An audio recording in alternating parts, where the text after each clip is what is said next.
Hey friends, welcome back to Start with 1000, where we're on a 10-year mission to grow a small seed into something big through smart, value-driven investing. Grab just dropped its Q2 earnings, and today we're going to break it down. What the street expected, what actually happened, and what this means for the future of our investment. Going into this quarter, analysts were watching three key things: revenue growth, profitability, and outlook. Here's what stood out. Revenue grew 23% year over year to $819 million. And this is the big one. Profit improved by $125 million year over year to $20 million. The adjusted EBITDA hit a record high of $109 million. Grab now has over $229 million in free cash flow on a trailing 12-month basis. And we'll get into that later on why I'm a little concerned about that number. Oh, and let's not miss this. 3 straight quarters of profitability. That's a big deal for a company that just went public a few years ago through a SPAC merger. Let's talk about the two workhorses of Grab's business, the deliveries and the mobility. Delivery revenue was up $442 million this quarter. Grab handled $3.3 billion in food and delivery items. Their delivery profit jumped 50% year over year. And one of Grab's biggest drivers, a loyalty program called Grab Unlimited. Think of it like Prime. 1 out of every 3 orders comes from someone subscribed to it. That's good. I'll let you read the rest.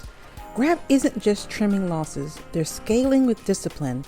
They're investing in regenerative AI, autonomous vehicles, digital banks in Indonesia, Malaysia, and Singapore. They've even launched innovation delivery services like group orders and Grab Food for One. The subscription strategy is working. User engagement is up, margins are improving, and they've even repurchased shares using proceeds from that $1.5 billion convertible note offering. But it's not all smooth sailing. In Grab's earnings call Q&A, Grab highlighted macroeconomic uncertainty in Thailand, one of their key markets. Slow stimulus, cautious consumers, and regulatory ambiguity could slow momentum. Another concern of mine is the level of debt that they have. That free cash flow that we talked about earlier, it came from a loan. Grab raised $1.5 billion this quarter through something called a convertible note. It's like a loan with no interest, which is good, but later it can turn into stock, which can pose a dilution risk. So far, they've used that money for general operations, flexibility, and to buy back 58 million shares. So what's the takeaway? Yes, their debt is up, but so is their cash position. They now have $5.7 billion in net cash. That gives them breathing room and options. As an investor, I'll be watching how they use this debt.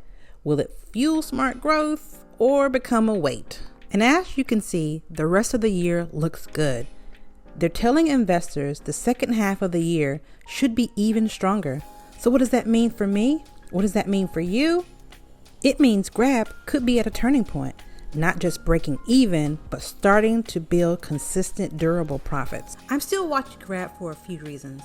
The strong foothold in Southeast Asia, growing fintech and delivery ecosystem, and the management that continues to steer towards profitability. If you're watching this to learn how small investments can grow over time, don't forget, it's not about how much money you start with, but how much knowledge you apply along the way. Drop your guess. Where do you think this portfolio will be in 10 years? And tell me, are you buying, holding, or waiting on Grab? I'll see you next week. Take care. Bye.